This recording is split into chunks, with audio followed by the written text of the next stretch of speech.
This is Sparta!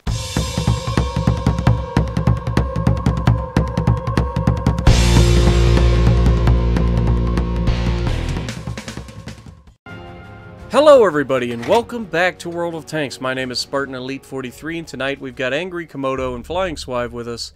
And we are going to take an honest first look at the Hollenhund, aka the Hellhound. Now, I just want to start off by saying I'm an idiot. You guys don't know why I'm an idiot yet, but I'm about to tell you.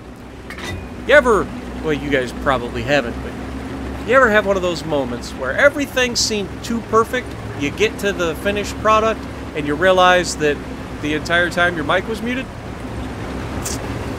Yeah, that just happened to me.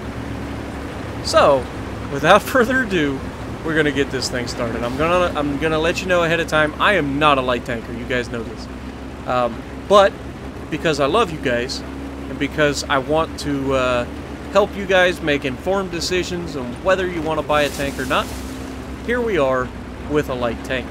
Now, I'm not good with light tanks. You guys know this, but I'm gonna play a little game that I call fishing. And basically, I'm going to wiggle my worm out here, see if anything bites, and then we're going to try to drag them in to be shot at by everybody else. So right off the bat, we got a 4502B pushing forward, uncontested. There's no one down here to help me, so I'm not about to push up and get myself shot. Just going to back off. I've got him spotted. Maybe we'll get lucky somebody will hit him.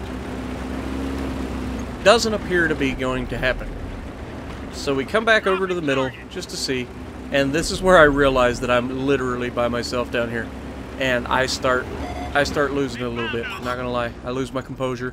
I'm like, I am so screwed. And then that happens when a guy takes and driving forward in a heavy tank with a 128mm gun and is able to auto lock my light tank, whose turret is just barely sticking up, puts the round straight through the turret and takes half my health. Happy days. Oh, happy days. Luckily, he decides to go around the back side of the mountain and leave me alone. There's got to be a reason, right? Is there somebody else? Yes, there is. IS-7's coming in hot. I'm going to just try to play a little fishing game with him. I back off. I've marked him. I'm just waiting for the shot, and there we go. Angry Komodo comes in with a splash hit of 537. Not bad. I was hoping the two tank destroyers behind me were paying attention, but unfortunately it looks like that's not the case. But anywho, we're just keeping these guys at bay. Even though we have a 90mm gun, we're just going to keep them at bay with artillery support, because we know we at least got one competent artillery player on our team. You never know about the other arty, but at least we know we got one. And he gets another splash hit on the IS-7, so another good spotted target hit there. Now, let's go over the basics. It's an M41 Walker Bulldog that either was captured by Germans or whatever. It's a German version of the M41 Bulldog. Now, the M41 Bulldog that you can get in the tech tree, if you fully upgrade it, gets a 90mm gun. This is the 90mm gun. It's a very good gun, but personally, I prefer the 10-round autoloader. Just because of the burst damage potential that you get out of that 10-round autoloader. Whereas this 90mm seems like it takes forever to load when you're in a light tank. But, that being said, it is a very capable light tank. And in the correct hands, aka not mine, this tank can be amazing. Right here we're spotted and there's an E100 looking at us. I pull forward and then immediately throw it in reverse. I baited him in, he fired his round. Those guys should be able to deal with him shortly. And luckily we didn't get hit by that, because that would have killed us, guaranteed. Guaranteed. But we're just biding our time. We have to conserve our health. That's the biggest thing about playing low tiers in a high tier lobby. You've got to conserve your health. Now the T-57's pushing up, but he immediately realizes what I'm doing and starts backing off. But it's too late, sunshine. Shot's on the way. And come on, Komodo, I know you got it. Come on. Oh, he disappeared. We take the shot at him. Come on, Komodo, get the shot on him, please. There it is. 660. Nice shot. Komodo. So, again, a light tank's job is to spot enemies. You can't do that if you're dead, so take that as a little word of advice from a guy who doesn't play light tanks. Please don't be the, oh, shot. Yep, there's the clutch shot. He takes a shot back at me, completely misses, and we get a little bit of favor from the RNG there. But don't rush across the map and spot everybody and die 10 seconds into the match, because light, fast, maneuverable tanks can be so valuable late game. Oh, hello, Artie. Now, right there illustrates a good point. That looked like I would be able to hit him from there. But had I aimed down sights, I would have seen he's actually below ground from me. So I just fired straight into the ground. We get a spotted target hit again on somebody. Yep, the Artie got smacked. So just as he's going to poke up, and put one right through the side of his turret. Very little armor on the M55. As long as you don't hit the plow on the back, you're probably going to pin it. I mean, it just doesn't have any armor. I think it's 25 millimeters thick pretty much everywhere.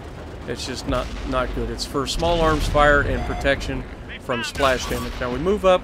We're trying to keep the T-57's attention. Swive's going to go in there and be a little bit too crazy for his own good. He's a Tier 7 Dragon. We put another round in the T-57, just trying to keep us attention, but then he goes right back to Swive. Swive gets nailed. Right there, he puts a round into Swive. Swive goes to take off and runs right into a friendly tank, and that's going to be the end of him. We've all done it. It sucks. There's no worse feeling in the world than when you're really trying to get out of somewhere, and then you run straight into a teammate, or a wall, or anything that stops you dead and allows everybody to shoot you. Now, here's where I make my push. The Object 140 is over here on my right. I'm going to take a shot at him on the way by, hoping to pin him, but ends up hitting his turret. Not going through that, because overpowered Russian. You know, just going to throw that out there. Anyway, watch for the Artie shell that streaks overhead to tell me exactly which direction to look for Artie. Wait for it, and there you goes. You see it? It was like a shooting star. If you blinked, you missed it. Those are the signals you got to watch for when looking for artillery, because it's very quick, and if you miss it, you could spend time looking for them. Now, most of the time, Artie's over here anyway, so I was going to check here, but because he fired from here, I knew where to look. He almost baits me into missing, which would have been bad, but I would still kill him. I mean, let's be honest. He's not running away from that. I can reload 3 times before he gets that thing loaded. Focus on this location. But brown pants moment, and the Panzerkampfwagen 7 is camping all the way in the back of the map. Not preferable, if you know what I mean. So we come up here, we go ahead, he's the last tank alive, so we're going to go ahead and swap to loading heat, because very heavily armored target, 90 mil gun, I don't want to take a chance of bouncing. I need to make sure that I pin to guarantee that I get a little bit more damage before the end of this match. Now he's completely tunnel visioned on everybody else, which is perfect for me, so I can just kind of sneak in and get some easy shots. This first shot's a little bit crazy because I'm aiming at the side of his tank, but the shot goes just above his track and hits his flat side, so perfect, and then we put one in his backside for good measure. So we end up with 8 pins, 1 kill, 6 spotted targets hit. We're going to end up top of the leaderboard in a Tier 8 light tank with a Mastery 1 badge, not the Ace, but 1800 damage, 1400 assisted, and the overall impression of the tank, it's very, very good, but you have to know what you're doing to utilize it properly. Most people will get frustrated with this tank, but that's what I'm going to call it. If you like what I'm doing, punch the like button, leave a comment below, subscribe to the channel if you haven't already, and as always, I will see you in the next video.